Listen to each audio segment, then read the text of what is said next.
Okay, so we can start. So after light absorption, I'm going to talk about light emission.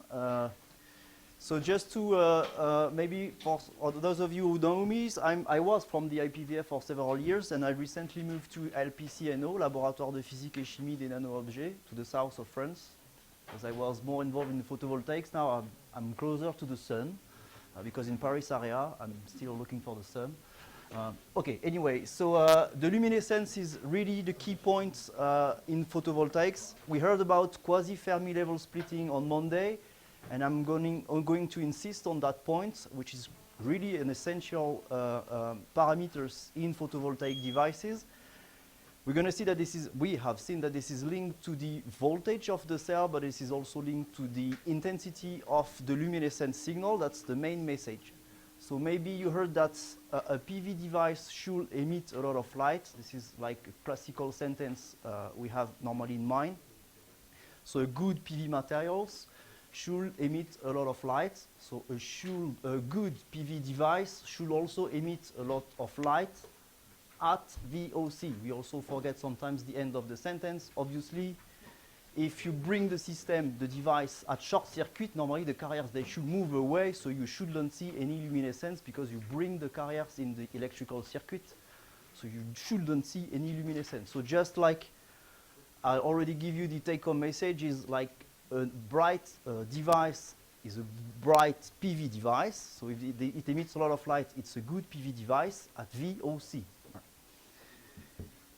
So why the luminescence is an interesting point, an interesting features to look at if you want to do some advanced characterization. It's because, first of all, it's universal in a way.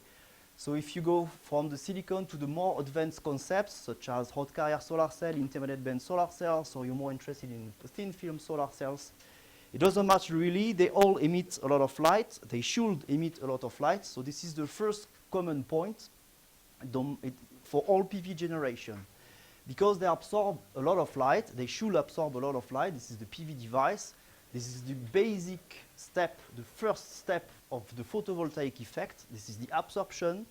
And due to the detail balance, if they absorb, they also should emit a lot of light. So if you look at the characterization methods that are based on the luminescence, that's, for me, a good choice. The second common point between all this PV generation is just thermodynamic, is we need to transport some carriers, and this is given by the temperature and the electrochemical potential. So this is the two main parameters to transport something. This is general things in physics. So, and it happens that the temperature and the electrochemical potential, so which is the quasi-Fermi level splitting, is these two quantities. They are accessible with the luminescence. So it's why also luminescence is really important, because you can have access to these two important parameters. Also, this is not, I won't talk about it today, but this flux, the flux of heat and the flux of particles, they are coupled. So maybe you can also write some equation that are called Onsager's relation, and you can also work on that if you want. So in this session, we are mostly interested in the optical methods. So luminescence is obviously an optical method. And I'm going to compare first the optical versus the electrical methods. So the optical method is good because it's contactless. So you can do photoluminescence. You don't need any electrical contact, so you can probe the material or the device at any stage of the fabrication process. So I'm going to show you that we can actually measure, or at least feel what is going to be the voltage of the device, even if you do not finish the device. So if you measure the intensity of the luminescence of just the absorber without finishing the cell, you can actually feel and quantify what's going to be the voltage if you finish the device in a proper way. So this is an important point.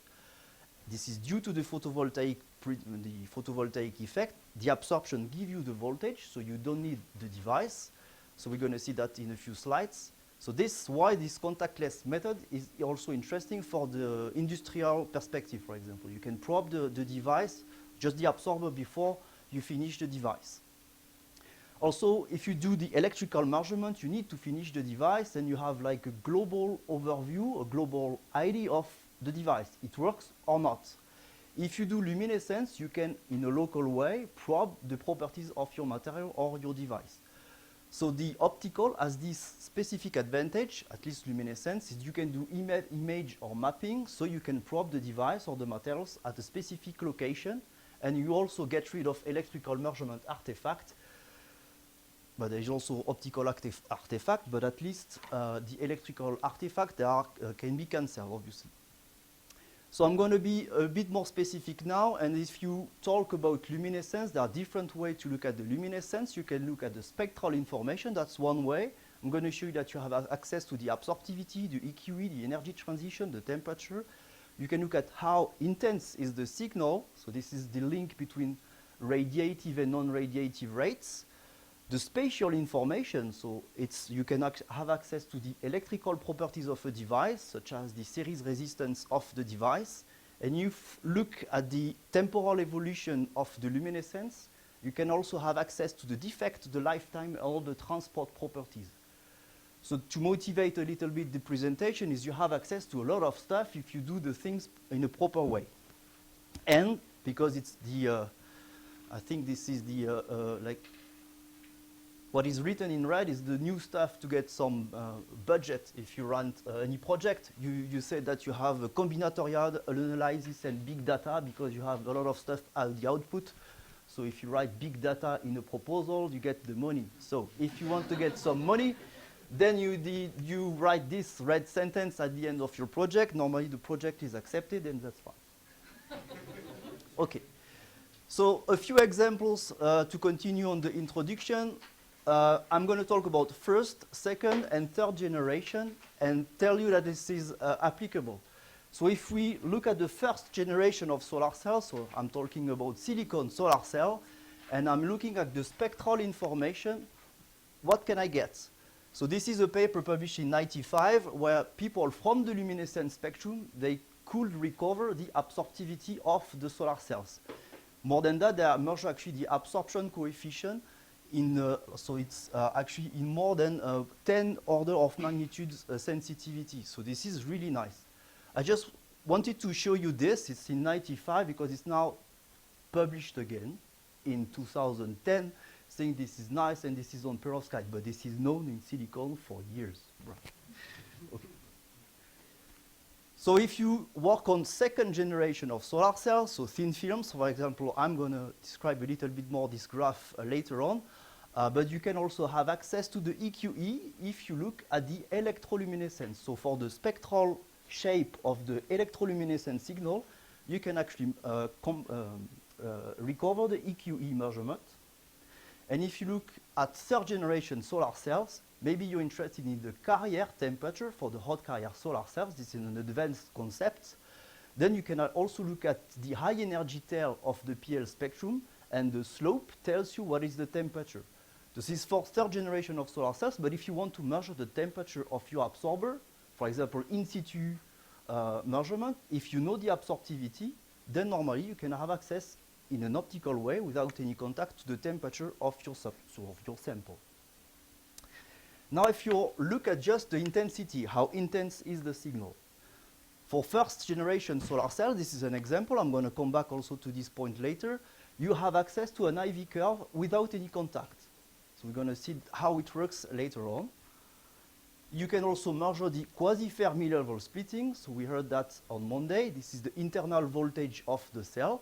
So if you do it in a proper way, you quantify how intense is the luminescent signal, you can actually probe quantitatively the quasi-Fermi level splitting in your absorber or in your device. So it's an optical way to measure the voltage. And if you work on third generation solar cells, but you want to know where is the transition, for example, if you work on intermediate band transition, so you want to see where are the transitions. So for that, you just look where is the spectral position of your signal. If you see that this is intense at a given energy, this is because there is somehow a band gap or a transition energy. Obviously, everything can be spatially resolved.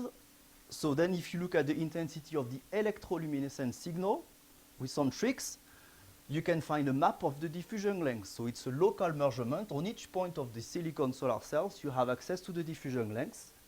If you work on second generation of solar cells. So that was CIGS. I'm going to also come back to this point later. On each point, so it's a micron scale, on each sub-grain, it's not actually grains exactly, it's a bit more complicated, but you have access to the local voltage of the cell. So on each grain, you can feel if this grain, at least, is a good one or not. And then if you work on third generation solar cells, people have measured, for example, the resistivity of the contact with the electroluminescent signal. So they see how the spatial variation of the electroluminescent signal, and they can actually quantify the sheet resistance. So that's the end of the introduction. So the outline is to explain how we can actually, from the spectral information, spatial information, time information, how we can actually recover all these properties. So first I'm going to just describe the luminescence if you're not familiar with these concepts. For normally all this equation, we heard about this equation these last 2 days. Then I'm going to describe the spectral information, how we can define in a proper way the shape of the luminescent spectrum. Then what can we say about the time resolved luminescent signal? So if we look at the decay of the luminescent signal, and then to be more specific, I will give you some funny tools, not just a simple PL setup, but more advanced tools where you have more information, so like experimental tools. Okay, so first, the luminescence theory. Also, it's a fast theory, but anyway, it gives you some hints if you're not familiar with the concepts. So first of all, I'm always saying luminescence, then I'm okay, because I do not specify what is the luminescence. It can be photoluminescence, cathodoluminescence, electroluminescence, chemiluminescence, thermoluminescence. There are many things. So the things that you have before luminescence tells you what is the excitation. If this is a light, it's photoluminescence. If this is an electrical voltage, this is electroluminescence. If this is an electron beam, this is cathodoluminescence. If you just hit the sample, it will emit light. This is thermoluminescence and so on. But at the end, you get luminescence. So we just say luminescence, and it's just easier in that way. Okay. So luminescence is when you have carriers in the conduction band, they recombine with a hole in the valence band, and they emit a photon. So this is basically the classical stuff. But they can recombine radiatively, this is good, but they can also recombine non-radiatively through a defect, for example, and so you lose the photons. So it can emit the photons or not, depending on if this is a band-to-band recombination or assisted by a defect and so on. So it's more complicated. So the rate where you get the photons is governed by the radiative emission and also the non-radiative emission. If this is a perfect device, perfect material, there is no non-radiative pass, so we get a lot of photons because there is only the radiative emission. So sometimes what we aim at is to get a decay which is close to the radiative lifetime, which is never the case. There is no system at the moment where we measure something and we're close to the radiative we measure the radiative decay. It can happen, but this is generally not the case. So anytime you see a decay, don't say this is the radiative decay. It's not because you're measuring photons that you see the radiative decay. Actually, the decay you're measuring when you do luminescence as a function of time, it's called, because we don't know, the luminescence decay. This is okay. Luminescence decay, but not radiative decay. Because any process is much more complex than a photon, an electron recombined with a hole. There are different processes, so don't say this is radiative decay, this is just the luminescence decay. We still don't know if this is a pure radiative emission. Anyway, so for that, there is also one way we can do, it's to probe the quantum luminescence efficiency. This is to say that if I bring 100 photons, this is the excitation, how many photons I have out. If I got 100 photons out, then the quantum efficiency is 100%. This is good. This is the perfect device. So one way to quantify if there is defects is just to do the quantum PL efficiency. You measure how the number of photons you have out if you know the number of photons you have in. Okay. So let's forget about the excitation, and we can just count the number of electrons and the number of holes we have in an absorber, in a semiconductor. So for that, we solve this equation we saw already. So you have the density of states, and because we have to respect the Fermi-Dirac distribution, you have this distribution function. You do the integral over between the band gap and the infinity. This is to get the number of electrons, and you get, with some assumptions, so if this is Boltzmann approximation, you get this expression that we saw already during the week. You can do the same thing for holes. If I have electrons and if I have holes, they will recombine together, right? I do nothing, just because it's life. It's like this. So I can actually calculate the radiative emission, and this is the product NP. So if I have electron and hole, they will emit, they will recombine, and they will emit a photons.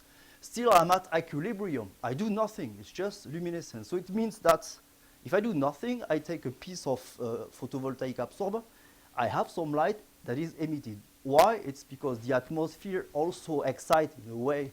So the ambient light excites the semiconductor, and it will emit back the light. Can I measure this intensity? No, it's a few photons per second. I don't know exactly how number of photons I have per second, so I cannot measure it. But just keep in mind that if you want, for example, you take a semiconductor with a red band gap. If you look at the semiconductor in the dark, it will emit some light. You don't see it because the rate is not sufficient, so you don't have any photons, but it's like this. So this is the proper emission. This is the emission when you have equilibrium between the radiation from the sample to the ambient and from the ambient to the sample. They are at equilibrium, this situation, thermal equilibrium, but the cell still emits some light. This light is not intense enough, so what I can do is bring the system out of equilibrium. So then I put more electrons and more holes. So what I can do is bring a laser light, or bring any lights. I will photogenerate more electrons and holes. So I bring a lot of electrons, a lot of holes, so they will recombine again with the same properties, but I have a lot of light now, and I can measure it. So if I quantify the number of electrons, is the number of electrons I had before without doing any excitation, plus the number of electrons I put with my excitation, electrical excitation, with the laser light, anything. This is the same expression here, except that this is not governed by the Fermi level, but this is governed by the quasi-Fermi level. For the hole, this is the same. The concentration of hole is governed by the quasi-Fermi level of holes. So if you're not familiar with the principle of quasi-Fermi level, so this is really important. So if you're at equilibrium, this is governed by the same. This is the Fermi level. If you push the Fermi level up, you have more electrons than holes. If you push the Fermi level down, you have more holes than electrons. If I bring the system out of equilibrium, I photogenerate electron and hole. So I increase the concentration of electrons, and I'll also increase the concentration of holes. So I cannot work only with one Fermi level. I don't know where I should put it. So I actually put two. One for the electrons, one for the holes. This is the quasi-Fermi level. So this governs the concentration of electrons, and this guy governs the concentration of holes. Now if I put the product to see how many photons I have, what I end up is this. I have R naught, which was the radiative, the rate at equilibrium, times this, which is exponential of QV minus KT, which is the quasi-Fermi level splitting, or the internal voltage of the cell. So it means that with an exponential term linked to the voltage of the cell, I have more photons. So it's an exponential law with the voltage. So I will increase the number of photons exponentially. Voilà. With the voltage.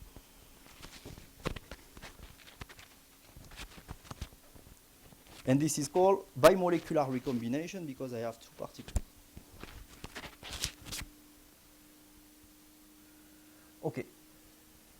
just like a comment on the side, this expression, I like to write it like this.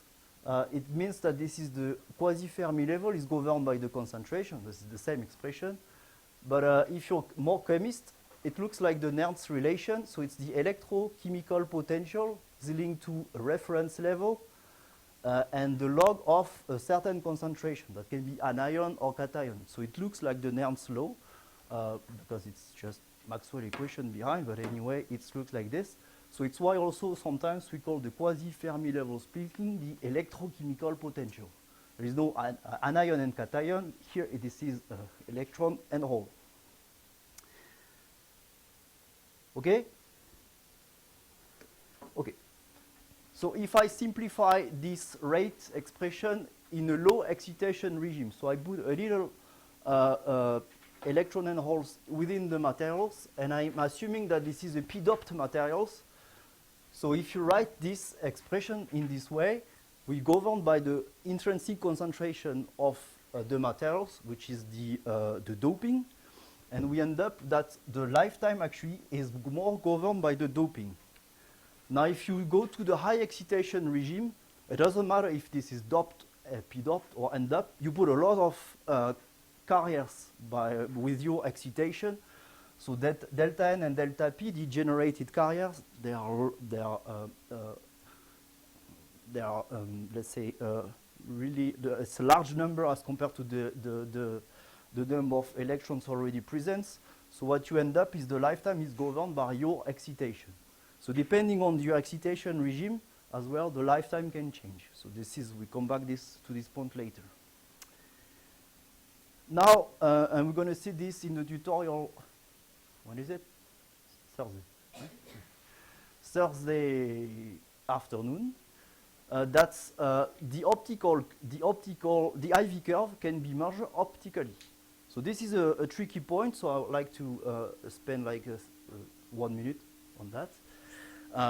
So how can I quantify the voltage to get an optical IV curve? So the voltage, as I told you, it's linked to the intensity of the light. So if you come back to this expression, the intensity of the light, so the rate, emitted rate, is governed by the quasi-Fermi level splitting. So if you can quantify the number of photons emitted, you have access to the voltage. That's one point. So if you want to get the voltage here, then you just measure the log of the photon flux. This is the voltage. Now I need to quantify the current to get an IV curve. So this is easy, the current is the number of carriers you put with your laser. So if you shine 100 photons normally, if the absorption is perfect, you should end up with 100 photo-generated carriers. So the number of photons you send is the current. So this is the excitation power. This is the intensity of the light. And if you do this for different excitation, then you end up with an IV curve, which is close normally to the IV curve that you normally measure at the end of the device. So it's a bit weird. So I let you breathe. But you can measure an IV curve with only the absorber. So you take an absorber, you do this power dependence, and you have, it's not exactly the same at the end, there are a little bit some differences, but you have access to an IV curve. You do not need to finish the device, right? This is because the photovoltaic effect is just due to the absorption. You absorb, you have some carriers, quasi-Fermi level splitting, and this is the internal voltage of the cell. And you can have access to this internal voltage just by looking at the rate of emitted photons. Okay, I don't describe this because it's in the tutorial, so I don't want to spoil some stuff. Okay, also skip a little bit this one, just that I won't describe it, but you can also do temperature dependence if you want to see what is the transition you're looking at. It cannot be a band-to-band recombination. It can be assisted by defect.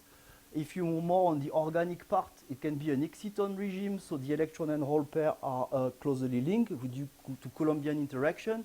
So it's a bit more complex, and sometimes to dissociate what is exactly the transition that you're looking at, the temperature dependence is always a good way. Okay, I again insist on the quasi-Fermi level and electrical chemical potential with this slide, which is somehow a summary of the important points. we heard this week that the voltage is linked to the quasi-Fermi level splitting. This is due to the intensity of light.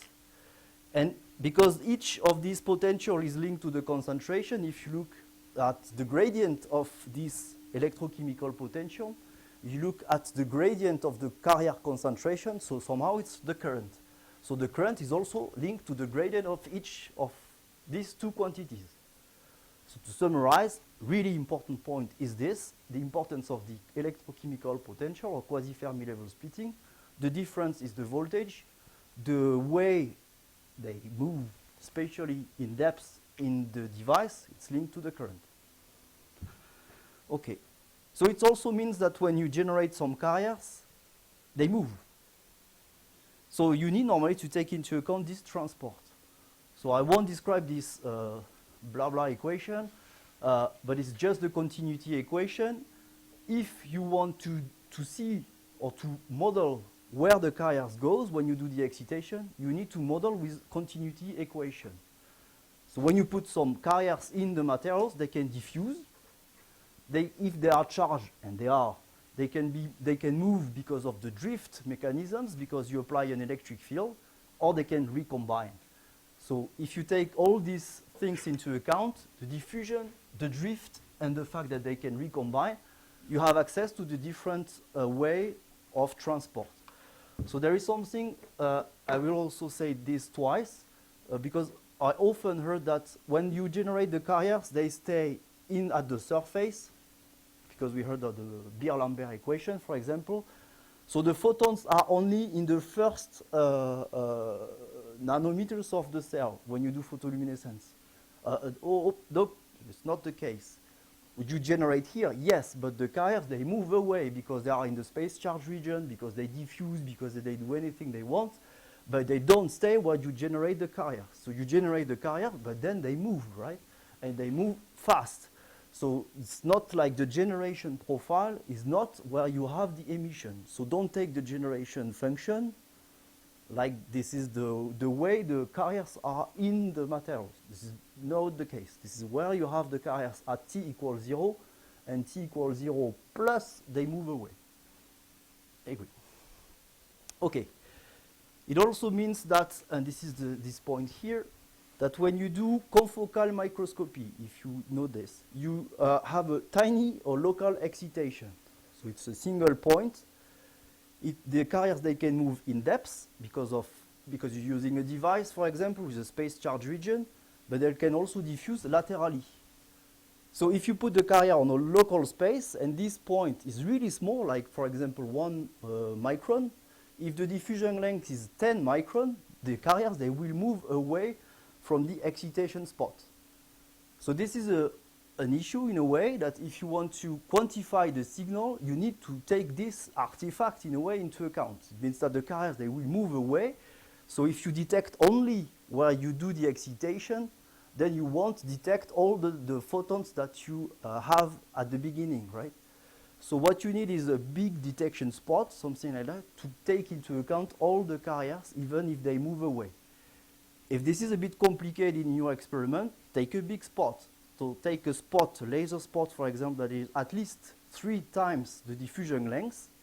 So the carriers, they will diffuse, but it is okay as compared to the spot size.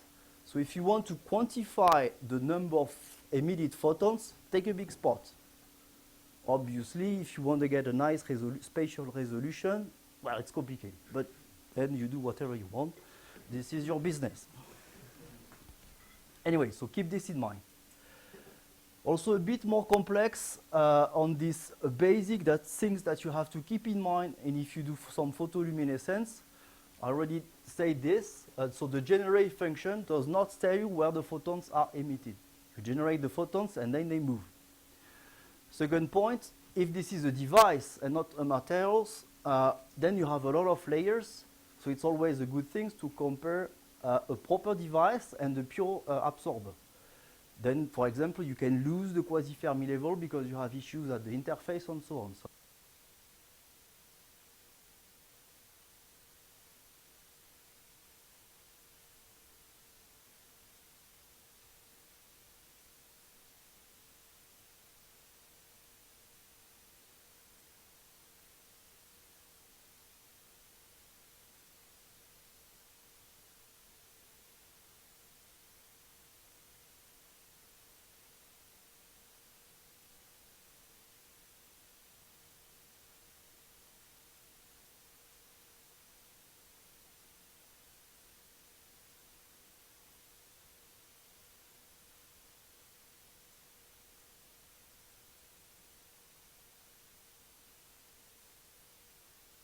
contact.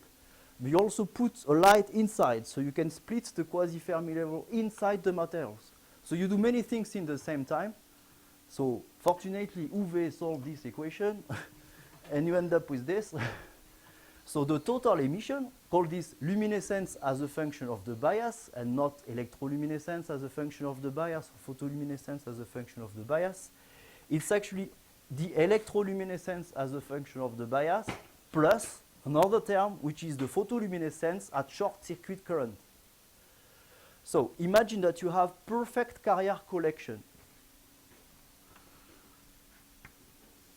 And you apply a voltage. So in the materials, the conduction band, doesn't matter where's the conduction band and the valence band, you have a splitting. This is because you apply yourself, you do electroluminescence, a certain bias.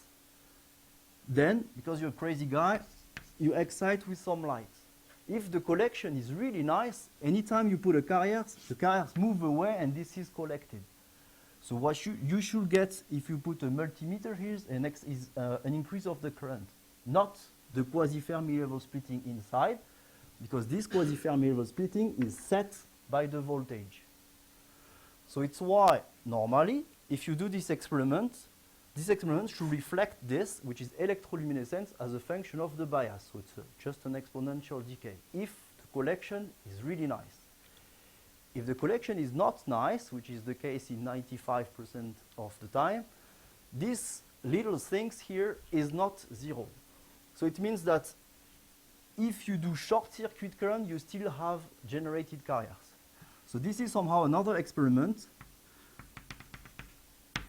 If you are at VOC, you have a certain number of light. Now, if you force the system to be at GSC, V equals 0, normally there is no quasi-Fermi level splitting. This is because you force the system to be at 0 voltage, short circuit current.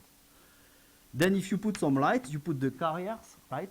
They will be collected. You shouldn't see any light at all. So if you put some carriers and you do short circuit current, normally you should extract the carrier in a fast way. So you should see an increase of the current, but not any voltage, not any emission. Is that okay? Sir, I have a question, sir. The bias which we will be applying, should it be in the range of the band gap? No, you do whatever you want. It can be, normally it's actually much less than the band gap. It can be 0.1, 0.2, 0.5 if the band gap is 1. So typically we do half of the bias, for example. It can be around the VOC at 1 sun. Yeah, for example, that will be like the proper way to be close to the voltage operation condition. Sir, it says that we have to apply a voltage sweep. Voltage sweep. Right, yeah. While you're doing the measurement? Yes, sir. Yes. Well, then it's another story. If you vary the voltage while you do the measurement, wow, it's really crazy. But I would say, okay, first start by applying a fixed bias, then another bias, then another bias. But if you do a ramp of voltage while you do the measurement, it's complicated. There is one experiment which is nice, is if you apply let's say periodic variation of the voltage, is called electromodulated photoluminescence. Then you can do some tricky stuff to get the transport properties, but it's not so simple. So it's, let's say it's interesting, but out of the scope of this lecture. So to simplify, because maybe it's a bit complex, one way, if you have a proper device and to see if the carrier is efficient or not, is you come with your device, you fix the voltage at 0, short circuit current, so short circuit. So what you expect is that anytime you put a carriers, then the carriers go in the electrical circuit. So you shouldn't see any light because the carriers, they move away. So normally at short circuit current, no light at all. Perfect device. Now you fix the voltage, you fix the quasi-Fermi level splitting. Then when you do some light, normally the carriers, they also move away, and the luminescence should be governed by the quasi-Fermi level splitting, which is the voltage you apply. Once again, this is a perfect device. Right? Anyway. If this is not a perfect device, not perfect collection, when you put some light, you generate the carriers and they are not efficiently collected. So they will slightly increase the quasi-Fermi level in the middle of the cell. So in that case, the quasi-Fermi level splitting will be higher than the voltage that you're applying. And this is why you have this extra term. Okay, so short circuit condition, open circuit condition, when you do this luminescence experiment, is always good to probe the carrier collection efficiency. Okay, so I stop this, otherwise I will spend like 15 minutes on that point. But okay, if you have any question, that's it. So if delta mu, the quasi-Fermi level splitting, is always the voltage you're applying, well, if the device is correct, yes. If the device is not correct, it's good to explain why there is some differences. So I skip the next one, the next slide. This is just a modeling of SCAPs that we're going to do tonight, for example. But you see that this is the voltage of the cell. This is the Fermi level at the contact. And if the carrier is not efficient, here there is some defect at the interface. The quasi-Fermi level can be higher in the middle of the cell as compared to the one that you have at the contact. Anyway, so I will finish the basics with a proper expression of the spectral shape of the PL spectrum. So for that, you need to know the absorption coefficient. If you know the absorption coefficient, you know the absorptivity.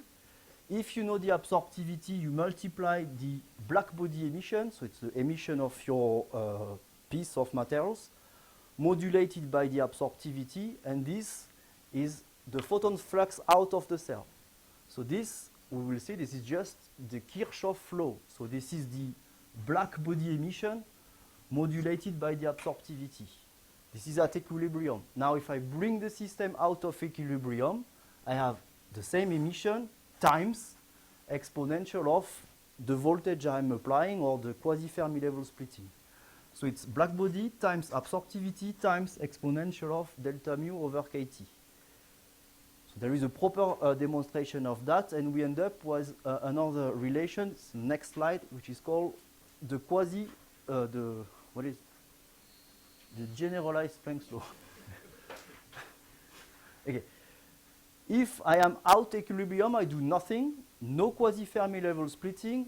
Normally, you know this part of this equation, which is the black body emission, modulated by the absorptivity. So I have the black body emission, this is the black curve, times the absorptivity, this is the blue curve, and I have, if I multiply this one by this one, I have the red curve. This is the emission I always have if I do nothing. I'm at equilibrium with the ambient. Now if I bring the system out of equilibrium, this is the same expression, but I have to add the quasi-Fermi level splitting, or the voltage of the cell. Then this intensity is much more enhanced. So this is the same PL spectrum that I had at equilibrium, but the same, but much more intense, like 20 times order of magnitude much more intense. It's really, really more intense. This one, it's difficult to detect. This one, normally, it's easy, right? But the shape is the same. So what is important here to keep in mind is that the shape is not a Gaussian, so don't fit this with a Gaussian. This at high wavelength, so low energy, this is the absorption. So if you look at this part of this PL spectrum, this is the absorption. So it's a way to access to the absorption. If I look at the low wavelength part, so the high energy tail, I have access to the black body emission, and the black body emission is governed by the temperature. So if I look at the slope here that I have at high energy, it's an indication, a way to measure the temperature. Right. So it's actually a lot of information you have in the PL spectrum. You have access to the temperature, to the quasi-Fermi level, which is the voltage, so this is just the intensity of the light, and at low energy you have access to the absorptivity. This, sometimes we forgot a bit to, let's say, go deeply in this analysis, but this is normally another expression, can be quite complicated, but you have a lot of information inside, such as the defect concentration, your backtail, and so on. So that was for photoluminescence, right? So I just bring some light, I have a PL spectrum. Now if I'm applying a voltage, it's a little bit more complicated because I need to transport the carrier in the materials. So I need to take into account the transport. So an LED is actually the same thing than a solar cells, it's just the reverse basically. So for solar cells I bring photons and I have carriers out. For an LED I bring the carriers, I have photons. So there is some reciprocity relation between these two devices. So I encourage you to read this paper. And then you end up with basically the same expression, except that instead of the absorptivity, you have the EQE, because you need to add the transport into account. So this is the same, so it means that the EL spectrum is basically this one. So it looks like this one. But instead of having the absorptivity at the high wavelength part, this is the EQE, right? So you have access to the EQE in a way because you have access to the you add the transport mechanisms.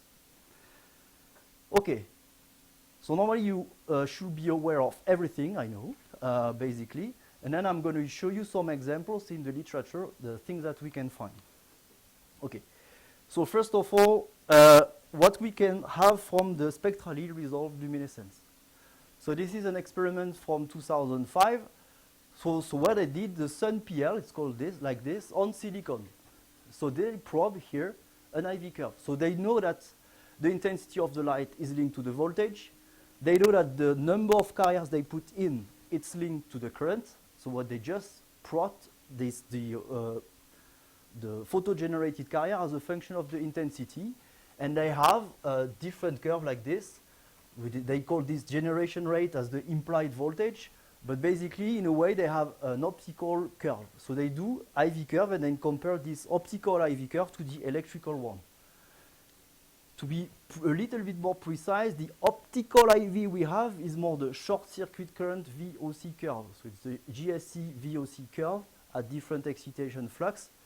And normally, actually, there is a perfect match with this optical IV and this GSC VOC curve. So that was an example on silicon. But if I go back in 82 and 90, so Peter Würfel wanted to check if the shape of the generalized Planck's law is okay. So he did some experiments. He knew the absorptivity. He measured the PL spectrum and tried with this generalized Planck's law if he fitted the PL spectrum. And then you see that there is a pretty good match between the experiment and the data and the fit. This is good. He also did it years in 90s, and you see that also there is not a perfect, but a good match between the experimental points, so the dots, and the fit. So here there is a slight mismatch. In the paper, I think he was happy with that. But you can say, well, no, it's not okay. It's not a perfect match. Actually, in this paper, he used the generalized Planck's law to fit EL spectrum. It was not a PL spectrum, but a EL spectrum. So maybe, I don't know exactly, but maybe it's because the device he used had some transport issues. So it's normal that the generalized Planck's law don't fit the EL spectrum because it's not the absorptivity that you should take into account, but the EQE. But yeah. Uwe, you should mention that to anyway. You can do this. I have one question because that would be true only for one half of the spectrum. The other part fits perfectly. Well, so it depends where the absorptivity is. If the absorptivity is like a step function, yes. But sometimes the absorptivity goes like this. So the influence on the absorptivity is everywhere. So, well, this is complicated. So if you have an imaging system, you take a PL spectrum on each location of the cell. So this is a gallium arsenide cell. This is a contact, electrical contact. And if you have a PL spectrum on each of these pixels, so this is an imaging system, spectrally resolved, you can actually quantify the voltage, knowing the intensity of the light on each point. So this map, the color of this map is actually the quasi-Fermi level splitting spatially resolved. So that's actually the internal voltage of the cell spatially resolved. So you see that, for example, here, the voltage, internal voltage, is a little bit higher than this one. So the difference is really tiny. And what you measure electrically is 1.149. And if you measure what you have optically is 1.164. So this experiment, the uncertainty was 20 millivolt. So it was okay. So it means that what you measure optically is okay. It matches with the electrical voltage you can have electrically. Right? So right, within 20 millieV, it was okay. You have a proper way, an optical way to quantify the internal voltage of the cell. You can also play a little bit with that and do this kind of map at different excitation flux. So once again, excitation flux tells you more photo-generated carrier, so more current. So for each of these current, you get different delta mu, different voltage, and for each of these experiments, you do a plot, and you see that this plot matches, so this is the plot, is the black points. They matches with the blue one, which are the electrical measurements. So you have, it's another way to say that you have access to the electrical properties. This is another example where the University of Luxembourg, they did this work 10 years ago almost. They measured the quasi-Fermi level splitting on chalcogenides, and they could see how the evolution of the quasi-Fermi level splitting as a function of the concentration of this, the CIS cells. So this is nice because it's quantified. So you see that this is the internal voltage of the cell, and you see that the voltage went from 400 to more than 500 millivolts because they changed the chemical composition. This is nice, but if you want to do it at home, in the lab, because you need a laser, so don't bring the laser at, I mean, you do whatever you want. Anyway, so if you just measure the intensity, and if this is reproducible experiment, you can just measure how, if you change the composition, if the light is more intense or not. That's it. You don't need to quantify each of these points. For example, you say, okay, this is my reference level. Then I do some tricky stuff with chemistry and blah, blah. I measure the intensity once again, and I see that the intensity has doubled. So it's double, so it's good. It means that you have more rate emission, more photo-generated, more light. What does it mean if you double the intensity? If you look mathematically, it means that you have increased by 20 milli-electron volts the device. So it's nice to quantify it, so this work is really nice. But if you want to do it in a simple way, take this point as a reference, and then you compare the intensity of different cells. If you see that the intensity has doubled, it means that you have increased by 20 milli-electron volts for internal voltage. Okay. Another work here, it's spatially resolved. So on each of these points, you can acquire a PL spectrum. So a point, a PL spectrum, a point, a PL spectrum. Then 8 hours later, you end up with this point. And you have a map of the quasi-Fermi level splitting, which is here. And this is the AFM. So this is also, in this work, I did a lot of stuff. Just to say that the morphology is not linked to the PL evolution.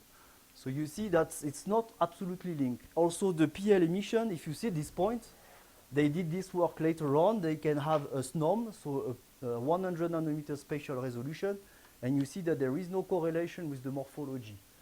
So if your work is to find a correlation between PL and morphology, good luck. Okay, this is another example. This is the band gap, for example. If you see a proper correlation with the delta mu, can be, but this is not so trivial anyway. This is another work where people have looked at the space, the PL emission, electroluminescence emission, sorry, at different wavelengths. So they look at the emission at this wavelengths, at 4 different wavelengths. These specific wavelengths are known to be the specific defects in silicon, called D1, D2, and so on. So if you want to know where are the defects, it's easy. You do electroluminescence or photoluminescence. You put the filters in front of the camera, and then you see where is the defect. So if you want to look at the band-to-band emission, or you want to look at the D1 emission, it's a famous defect in silicon. You see that the defect is there. So it's really simple experiment. You put a filter in front of the camera, and you see where is the defect. A bit more tricky is like if you apply a voltage on a given cell, nearby the contact, the voltage, the quasi-Fermi level should be exactly the same than the voltage. But if you move laterally like this, because of the sheet resistance, the voltage far away from the contact is actually lower because of this voltage drop. So if the voltage is it decreases as a function of the distance from the contact, so the electroluminescence signal, which is linked to the voltage, should be much lower, far away from the contact. So this is known. So if you look at different silicon, CIGS, perovskite, and so on, it's a trivial experiment now. It's also in the industry. You do electroluminescence. You look at it evolves spatially, and the spatial evolution is related to the sheet resistance of your device. So it's a way to measure the sheet resistance of the device. There are a bunch of papers on that. If you're more interested in the spectral information, that's a slide. I mean, I already showed this graph. If you take a EL spectrum, which is there, you know that the low energy tail here, low energy part, is related to the EQE. So you divide this electroluminescence by the black body emission. This is the reciprocity relation, and you end up with this curve. And this curve is actually the EQE. It's a way to directly access to the EQE around this region, the spectral region, around the band gap. Obviously, you cannot have access to the EQE far away. So I don't mean that this will replace the classical EQE spectral response measurement. But if you want to have a really nice precision around the band gap, this is a proper way. Because around the band gap, normally the classical EQE suffer from sensitivity. Because you're close to the band gap, the absorption is weak, you don't have a lot of current. But the electroluminescence emission at this region is really strong. So if you take the EL emission and you want to know information around the band gap, this is a way. So in this paper, it was not calibrated, so it means that they had a EL spectrum and they tried to match with some a factor, it doesn't matter, the shape. This is the EQE determined by the EL emission with the dots without the one that you electrically measure. So it was on silicon, this one is on CIGS. You can also do this quantitatively. If you get the number of photons, you use the reciprocity relation from UV. You know this is what you measure quantitatively. You divide by the black body term, and you end up with this one. So if you have an EL spectrum, you do this tricky, not tricky, it's just a ratio. And then you end up with the black curve, which matches with the red points, which are the electrical measurement. So it's another way to have EQE measurement around the band gap. Another example on silicon, this is also easy. This slope here, if you use some model, is linked to the diffusion length.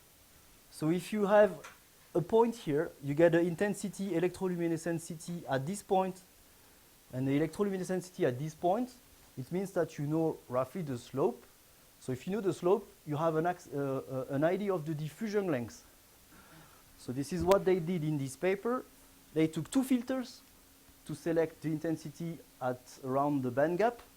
They just did the ratio of two electroluminescence image and end up with this or this. This is the same. This was in 2007, and they improved let's say the model behind.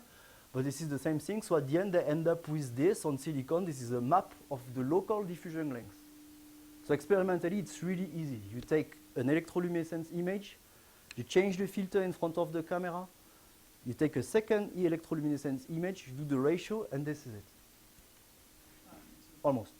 So for this fitting, so we are assuming that applied bias is the same as quasi-Fermi level splitting, or previous slide? It doesn't matter really at which voltage you're doing the experiment. So I mean, like, so when you say QV, you're saying you're assuming it's exactly the same as quasi-Fermi level splitting. you have to know the yes, in the middle of the cell. Yeah, there is no losses, the voltage losses. Yes. Another ratio that is now useful is if you take this is an expression, so it's called the generalized reciprocity relation. It's written in this paper. So it's, let's say, a little bit, not that much, but a little bit more advanced than the classical reciprocity. And it's saying that if you want to have the collection efficiency at a specific point, you can do the ratio, or you can do the derivative as a function of the voltage of the electroluminescence map. So it seems to be complicated how I can do this experimentally, but this is really easy. If you get a small increase of voltage, you do an electroluminescence map, you increase a little bit the voltage, like 10 millivolts, so it's a little bit, a small increase. Then you take a second electroluminescence image, you do the ratio, and you end up with this kind of map, this one or this one. This is on 3.5, this one is on silicon, this one is, I think, on thin films, and you end up with the collection efficiency. So it's a map that goes between 0 and 1, and this is the collection efficiency. If this is like, for example, white-ish means that the collection efficiency is almost 1. If you see that this is black or red, it means that the collection efficiency is pretty bad. In that case, it's like 30–40% efficient. So it's not exactly an EQE, but it's somehow related. So this is just collection efficiency map, and it's also easy to do. Just take 2 electroluminescence image with a step of 10 millivolts, you do the ratio, and that's it. And you have an idea of the collection efficiency. And everything behind is because there is a relation between LED and PV cells. Then if you want to do PL and EL, this is on CIGS, for example, you have a map of the PL intensity, then you end up with the voltage, so it's the local voltage when you do PL. You can also probe the local voltage when you do EL, do the correlation of these two, and then you end up with this kind of map where, for example, if this is red, these zones, they are bright in PL and in EL, so it means this is good for materials property. I have strong PL, and this is also a good device. I have strong EL. So this is a proper good region. If I have somehow, like, okay, so if this is orange, it's not bright at all, neither in the EL or PL, nor in PL, so it's not good. And if I have this anti-correlation, it's good in PL, not in EL, so it means that the material is good. I put some carriers, I have a lot of light, but the electroluminescence is not good. It means that I cannot inject electrically the carriers, so probably the transport is bad in that case. So comparing PL and EL, it's the same thing that I was discussing here, is a way to see if the device is okay, if the transport is fine or not. So comparing PL and EL sometimes is helpful. Then to finish on the spectral information, like a lot of guys, they used to look at just the slope at the high energy tail, and you normally can get the quasi-Fermi level. We know that this is not the proper way. The proper way is to fit the whole PL spectrum. So there are some differences. So this is, let's say, the old-fashioned style. I say old, it's like 5 years ago. Yeah. Now, we know that this is not a proper way, especially if the system is a bit more complex. Like if you have nanowires, quantum stuff, you need a proper description of the absorptivity. So you need to fit the whole PL spectrum. So this is explained, for example, in this paper, where they took into account the defects. So they just modify a little bit the absorptivity, and they took into account the sub-bandgap absorption. And if you have a proper description of the absorptivity, then you fit the whole PL spectrum. Okay, it's a bit more complex because you need to fit with a lot of parameters. But if you do it properly, you end up with a lot of parameters. You have access to the defect concentration, to the Urbach energy, to the quasi-Fermi level splitting, to the temperature. So you have access to a lot of parameters just by one single spectrum. So well, nice. Anyway. So now I move to the time. So let's look now at the time evolution of the luminescence. So I wrote time resolved luminescence. I should have probably written time resolved photoluminescence, because 99% of the case it's time resolved photoluminescence. So there is 0.5%. This is Stéphane Collin here, like the policeman for the badge. He's doing cathodoluminescence, time resolved cathodoluminescence, and I know only one group in the world that does two time resolved electroluminescence. So, but most of the time, this is time resolved photoluminescence. So I start by an example which is not time resolved photoluminescence, although they have a map of the lifetime. So there is no decay, and this is because this is silicon. So silicon is a really simple material. So you can actually assume that the generation rate, it's just this. So you, basically, it was the first equation I wrote at the beginning. Just so if you know the generation rate, so and you know the intensity, you do just the ratio, and you have an idea of the lifetime. So this is an easy, it's actually now in different, for example, if you go to BT Imaging, it's a company in Australia from Trupke that you can buy the stuff. So basically they just have a wide field illumination, and they say that the intensity fluctuation, spatial fluctuation, this is just a lifetime. So it's not a complicated experiment. Now if you go to thin films, CIGS, CDTE, perovskite, 3.5, everything is more complex, because the lifetime is not in the same order of magnitude. This is milliseconds, microseconds, and in the thin films is probably around the nanoseconds regime. So clearly not the same experimental tool, and this simple equation is not okay. It's not an exponential decay. It's always much more complicated, so you need to work a little bit on that. Anyways, if you stay in a qualitative way, you want to, well, people wanted, it's work from the NRL, wanted to say that the efficiency of the cell is linked to the lifetime. Although you don't know what is the lifetime, you just measure the lifetime. They do not claim this is radiative lifetime. They say if you measure lifetime, 2, 3, 4, 5 nanoseconds, and they observe that if the decay is actually longer, the efficiency goes up. So they say, well, if you do a quick experiment, for example, in the industry, you look at the decay of the photoluminescence, and this is a way to probe the efficiency. So that was in 2008. They then published another work. Well, this is the VOC as a function of lifetime. You see here that the correlation is not so good. And then they changed their mind, and now I think there is no proper correlation between the lifetime and the efficiency, or at least it's clearly not easy. So that was like that was maybe a good idea, and maybe it's not. Okay. Say. I have another question. You have a single decay. Can you define Yep. single decay? So if you look, okay, that's another point. So it's something I don't like. If you look at its lifetime, T2. So actually it was a bi-exponential decay with T1 and T2, and they say, well, T2 is correlated to the efficiency or the VOC, not T1.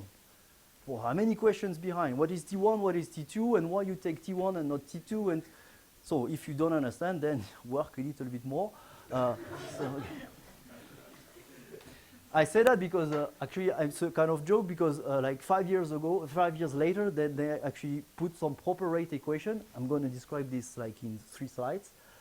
So they explain what is T1 and T2. Actually, there is no T1 and T2. It's more complex.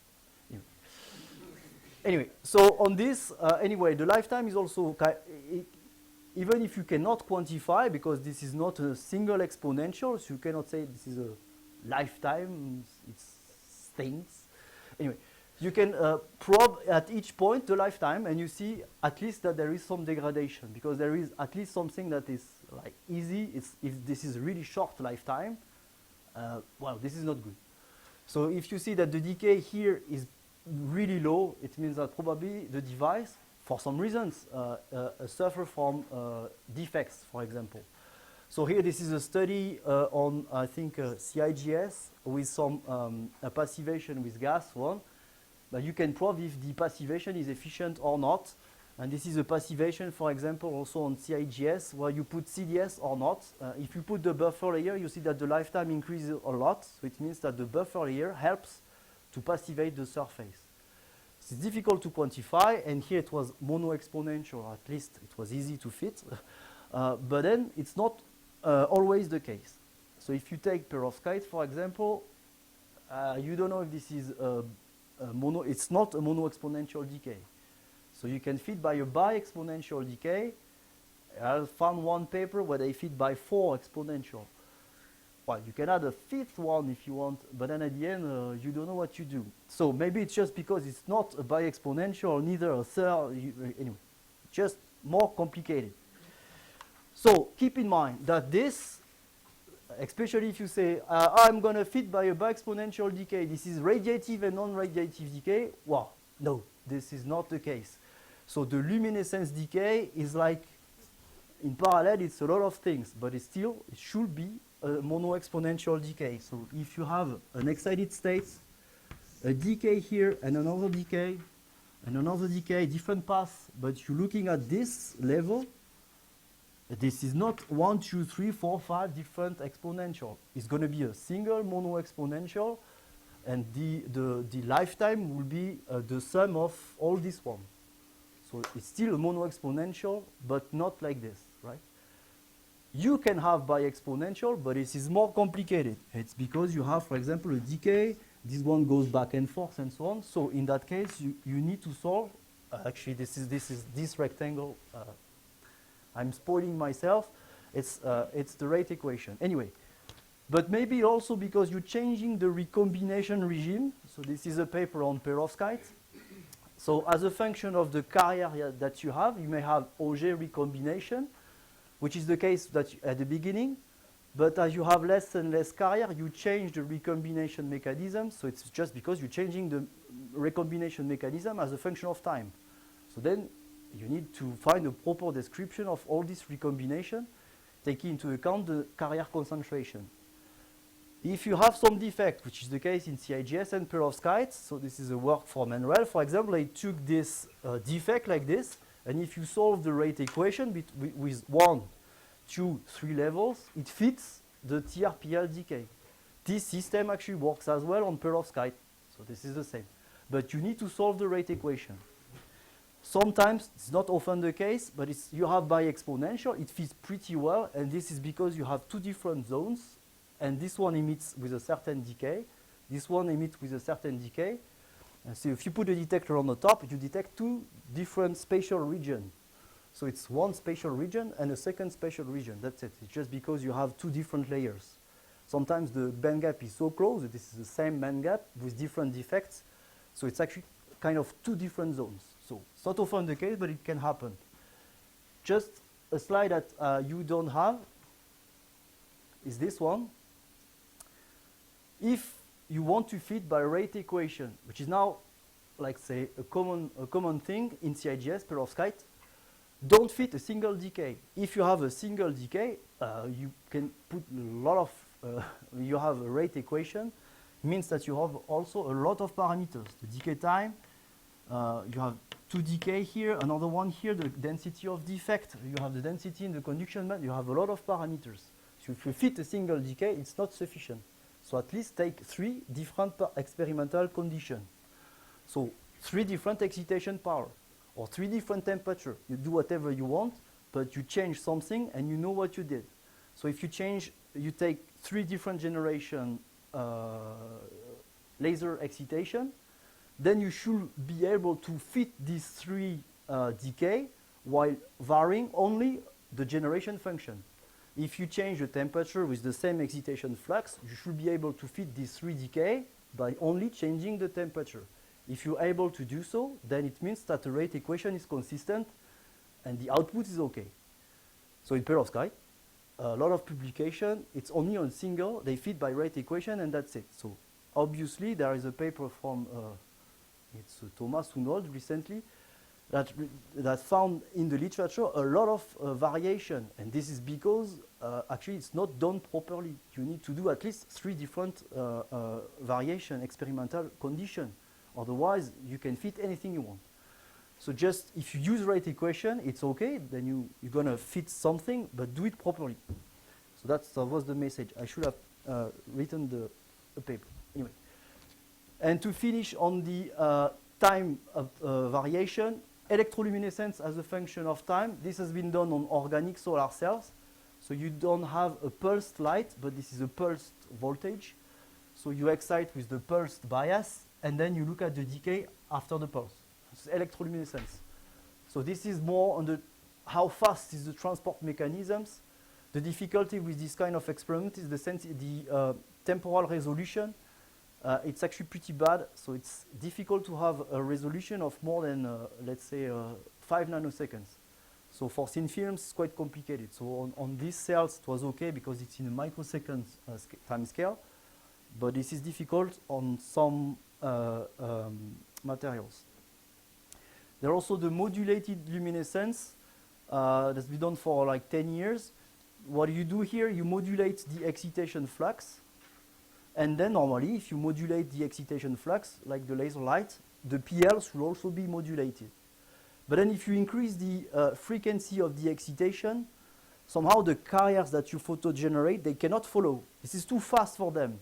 So it means that you generate like this, you increase the frequency, and then the carrier, they cannot follow. So it means that the luminescence happens to be detected after a certain delay. So if you look at the phase shift, so the luminescence decay is appearing after a certain delay, the phase shift, which is here, for example, is linked to the lifetime. So there is some equation behind. So if you look at the phase shift, then you have access to the carrier lifetime. The good point with this experiment is that you can work at a given position. So TRPL has this, let's say, drawback. It's like it's pulsed and then you go to 0. So it's a lot of carriers and then you go down to 0. With this, you can actually measure the lifetime around a certain excitation point. So there are also some advantages. The sensitivities may be less good, but there are some, the fact that you can work at a given working point is also good. I have 15 minutes to talk about the experimental tools. If I can do this in 10 minutes, I think Edgardo will be really happy. Okay, thank you. So I won't describe the classical stuff like this one, which is I put a laser, I have a spectrophoto, so the sample is there, I excite, I have some light, I detect with a spectrometer, and I have a spectrum. So I think probably most of you knows this, so I just skip this. This is another experiment which is nice. You put a sample in an integrating sphere, you excite with some light, or anything you want.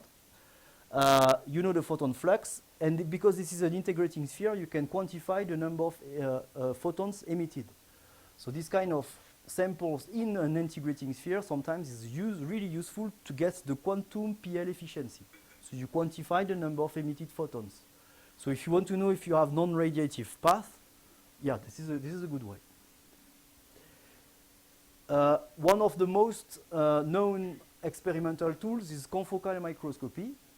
So confocal microscopy is this. You have a laser for photoluminescence. If this is with electroluminescence, you just have a voltage applied to the sample. This excitation goes to the sample. It's confocal, so usually the spot size is about 1 micron, so you locally probe.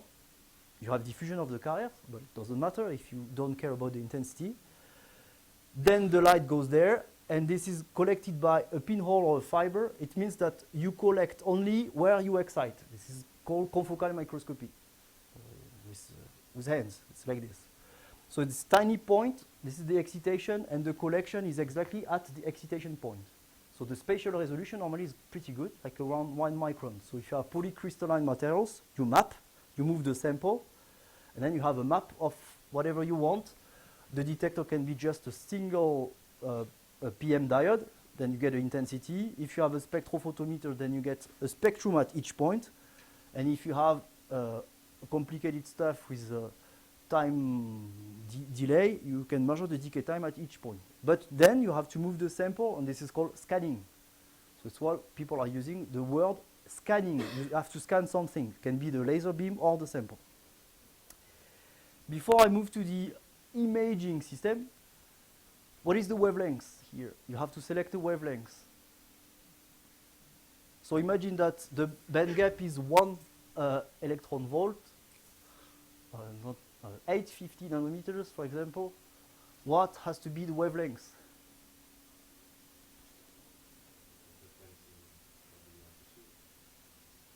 So if I have a band gap at 850 nanometers, what is the wavelength, emitted wavelength of the laser? So it can be anything below 850. Right? Doesn't matter really. So If this is green light, red light, 532, 632, it's okay because the energy of the incident light is higher than the band gap, then you get absorption. But there is one, I think because one of you, maybe you, you can do also a photon excitation that is below the band gap. So if the susceptibility of the material is at the second order is not zero, so it depends on the crystal symmetry, then you may have absorption even if the layer is below the band gap. So it's called two-photon absorption. It's because of this susceptibility. If you send one photon, there is a weak probability that this is absorbed even if the photons is below the band gap. But in that case, the good point is that the absorption is much deeper in the materials. So if you do classical PL, normally, roughly speaking, you probe the surface. But if you do two-photon absorption, the absorption is much weaker. So the generation is much deeper in the material, so you can probe deeper in the material. It's not valid for all the materials, but I think in PV, most of them, it's fine. So you can do also two-photon excitation. So it means that the wavelength is the infrared wavelength, so it's normally, and the energy is below the band gap. Okay, so I switched to different advanced things. One is called hyperspectral imager. So it's spectrally resolved image. So it's imaging system. So it's not a single point, it's an imaging system. Then there is white field, so the laser illuminates the whole sample. And then there is some stuff behind, and you have an image for each wavelength. So you have a wavelength, an image at 632, 633, 634, and so on. So you scan, and you have an image at each different wavelength. So you don't need to scan, it's an imaging system. So you get... When you say at every wavelength, it's excitation or what? No, excitation is fixed, and this is the scan in the detection. So it's like... Yeah, that's it. Okay, so you have spectral information, because if you click on each of these pixels, this is a bio cell, but anyway, if you click here, then you have access in this direction to the wavelengths, emitted wavelengths. So you have access to the PL spectrum. On each pixel of this image, you have one spectrum. So you have spectral information, spatial information, and if you do it properly and you quantify the intensity, you have also access to the absolute luminescence flux. So if you want to quantify the quasi-Fermi level, it's fine, you can do it. There is another camera which is called IECCD. So the ICCD is a fast camera that takes an image every 0.5 nanoseconds. So it's a really fast image. So if you have a fast process, such as a TRPL decay, you can actually take an image every 0.5 nanoseconds. So if you have an image at the end, if you click on each pixel of the image, then you don't get the spectrum, but the decay time. So you have here a time, spatial, and luminescence in the same time. And there is another tool. We forget about the spatial information. It's spectrally resolved time resolved spectrum. So it's a spectrometer, a classical one. Then you get a spectrum, but the spectrum is the acquisition is so fast, so it can be 1 picosecond in that case, that you can record a spectrum every 1 picosecond. So you have a spectrum as a function of time. So what you get is multidimensional, but in that case you have time, spectral, and intensity. So this kind of tools is more and more used. So I strongly encourage you to do it. Anyway. Okay, I skip this. Maybe it's not very important. And I want to just focus on this because it's more and more the experiment that people are doing. I think we are more and more aware that if you do a tiny, tiny excitation, there is diffusion of the carrier in a lateral way. So I know that some labs suffer from that when they wanted to quantify the photon flux because of this lateral diffusion. But if you have an imaging system, so imaging system, it's a lot of work to say a camera. So if you put a camera and you have a tiny excitation, you can look at this diffusion. You know that the excitation point is really small, like this. But if you have an imaging system, you can look how broad is the PL. So the PL reflects the carrier that diffused from the excitation point. So this is you record this reddish area, which is the carrier that diffused away from the excitation spot. So this is an equation that I took from this book, from the Z, so 69. who actually solve all these equations for us. So you put a carrier here, and you look as a function of time how fast the carriers they move away from the excitation spot. So you have a lot of transport properties behind that. If you look at this equation, for example, it tells you that as a function of the distance, you have access to the diffusion coefficient. So if you look at how spread is the luminescence, it means that you have access to the diffusion coefficient. You also have access to the recombination lifetime if you have the time. You have access to the diffusion length, so you have access to some of these transport properties. So this has been used not in PV, but in many materials. So this is on gallium arsenide. This is the tiny spot excitation. This is the PL emission, obviously much broader. This is 3.5. So the diffusion is really large. So just by looking at how broad is the PL, then they have access to the diffusion coefficient in gallium arsenide. This is another example where you see that this is not homogeneous at all. So they wanted here to see the anisotropy of the diffusion. So this is excitonic diffusion in 3.5, a bit more complex. But if in your materials you think that you have some defects and the diffusion is not isotropic, it's also a way to probe. This is another work where you can actually have a tiny excitation and you look at the temperature. If you have spectrum on each point, you have the temperature. This is a map of the temperature, and this is a map of the quasi-Fermi level. And this is, I come back to my first third slide, saying that actually the flux here, this is the heat flux and this is the carrier flux, they are correlated. This is called thermoelectricity somehow. So if you actually have the temperature gradient and the electrochemical potential gradient, then you have access to the Seebeck coefficient. So this is another application for thermoelectricity. And I have 3 minutes, 2 minutes, 1. Okay, I have 20 minutes, you said? Okay, good. So this is just a work we did at IPVF last 2 years. Basically, this is just an example to, it's not, I'm going to go fast, just to give you not like a seminar, but an idea of what we can do with imaging system and so on. So we did this experiment that is known for years, 69. You have an excitation, you generate the carriers, and we wanted to probe the carrier diffusion. So that was the classical experiment. But we discovered that there is, because it was perovskite, an efficient photon recycling. So at each photon can be reabsorbed because the radiative efficiency is really nice in perovskite. So we needed to take into account this photon recycling, so one photon can be reabsorbed. And we also discovered that there is a tricky stuff, which was not expected at all at the beginning, is that one photon, I'm talking now about photons, can be trapped in the layer. So it's called like a waveguide.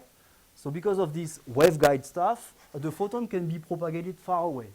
So that was an artifact that people used somehow.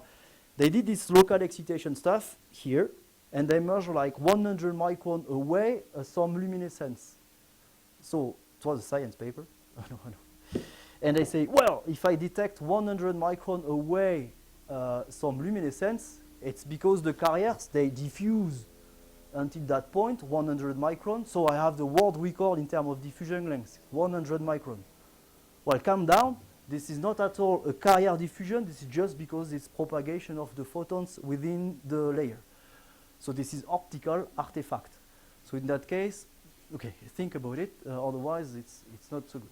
Anyway, so if you do this, we just avoided this photon propagation, and this is an easy way. The photon propagation happens to be in the infrared part of the PL spectrum. So if you put a filter in front of the camera, you get rid of this artifact, and then you see a proper diffusion. So if you probe this, for example, this is, let me say, this is the profile as a function of time. And if you fit this, you have access to the diffusion length, diffusion coefficient, and lifetime. So you have access to the transport properties if you do it in a proper way. Okay. Then it was to probe the diffusion. So instead of having only the diffusion, because we had the lifetime, we could also probe the diffusion coefficient. It was for the diffusion. Now we know that there is drift and diffusion. So if you want to look at the drift, then you do this. You apply coplanar structure. You put the materials you want. So this has been done in, I think probably Daniel Abouras will talk about it when? Thursday? Thursday. On KPFM, for example. If you have a coplanar structure, you can apply an electric field and now move the carriers with an electric field. So you probe more the drift mechanism than the diffusion mechanism. So you have some different curves. I won't talk about it. But if you, for example, apply 0, 5, and -5, you see that at -5, this peak goes down. At 5 volts, this is the reverse. And at 0 volt, it's symmetric. And the asymmetry of this peak, it's because the carriers, they move on one direction or on the other direction. So we did these two things. We did it at short time scale, nanoseconds. And this is because the carrier, they move fast. So this is the carrier properties. So we probe the drift mechanisms of the carriers. So for that, we're doing actually at the moment some modeling to actually quantify the transport properties. So normally, you can distinguish the mobility of electron and holes because they obviously goes in the opposite direction. We also did this experiment at low time scale with spectral information. I think I'm running out of time, but then what we actually see, this is the coplanar structure, and we have the difference in terms of band gap because we have the spectral information, and difference in terms of quasi-Fermi level. So it means that the band gap has changed in the contact, which means that there are some chemical reaction, and also the quasi-Fermi level has changed. It means that defects are created. So just to summarize somehow, it's that you can record the band gap, so you can record the chemical change. I'm not saying that I know the chemical species. I'm just saying that I see some change in the materials that is reflected by the band gap, and also see the quasi-Fermi level. So it means that if I have some chemical change, I can tell you if this is because there are defect creation or not. That's it. So it's just this. Then you need other experimental tools to actually probe what is the chemical reaction and so on. Anyway, so this was like a quick example of what we can do. And yes, yeah, I'm done. So thank you.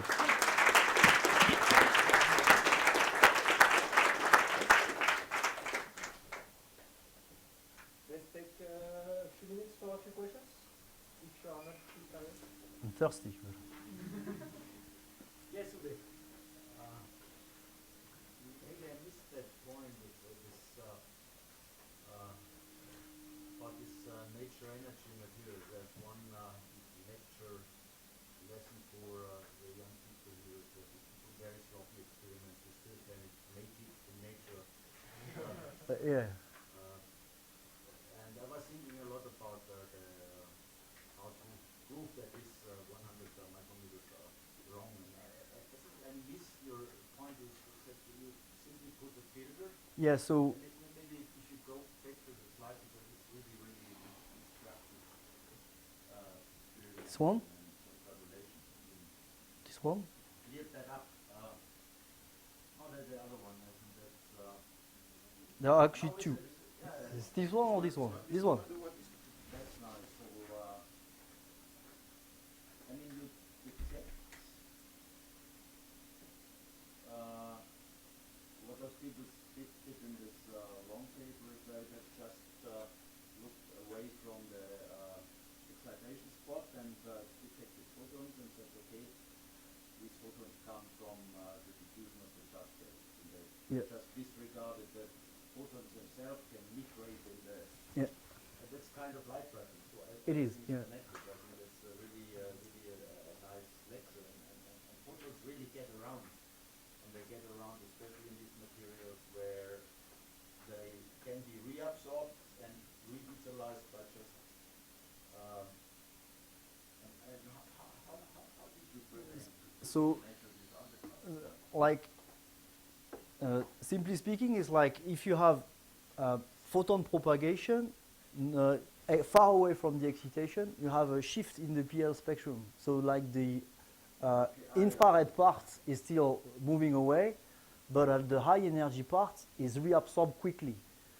So you have an indication of let's say the infrared part is still fixed, and you have let's say a narrowing of the PL spectrum. Okay, So yes, this that's shift, really yeah. measures those. So you see in which Yeah, of this PL spectrum you have photon propagation. So And I have another question for you. I mean, photons can also migrate in the glass substrate. photons cannot. Can also migrate in your glass. Well, yeah. So yes, we did Okay, some. but to be detected, they have at least one pass. Yes, to- yes. It's actually really far away, and the glass is really thick.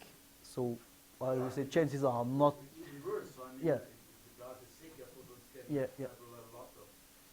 There is also like we also have another part of the sample which is not in the publication, is a rough sample like this. And we see that the photon are moving and they're actually appearing at this, let's say, bump on the sample. So it's more like a propagation in the perovskite than in the glass. Okay. The other thing is they can put things the other way around and say, okay, I want to measure the photon migration length. Ah, yeah, yes. In a given substrate. Yes. And that's also a funny thing in silicon. Another possibility. Yeah. We wrote one sentence in the paper saying that maybe you can also use the infrared photons and work on the optical management if you want. Yeah, but then you can have the same thing. You can have a measure lifetime. Yes. It's actually there in the device somewhere, but you detect it at a totally different place. Yes. That's also a lesson we learned. It's very tricky, but it's really, really nice to do. So I like that very much. And then you have also the photon recycling, which is a third way of migrating for the photons. Yeah. Which you have to exclude, they have the same Yeah, spectrum. and you maybe cannot we can exclude put them it by that way excluding that them. from the stupidity of others we can learn how to make this problem. We made that experience several times. Any other questions or comments? Okay, last one. If your excitation is a pulse laser and you get a PL spectrum, will the value that you extract from the particle nodal splitting will it be dependent on the frequency of your laser, or will it change? It depends on the. Normally not. You can quantify the number of photons you generate in average.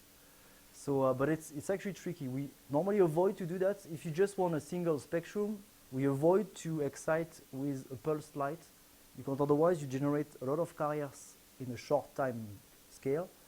So you may have Auger mechanism and so on. So avoiding the Auger mechanisms with a pulsed excitation sometimes is a little bit tricky. So for example, in perovskite, this is at the limit actually.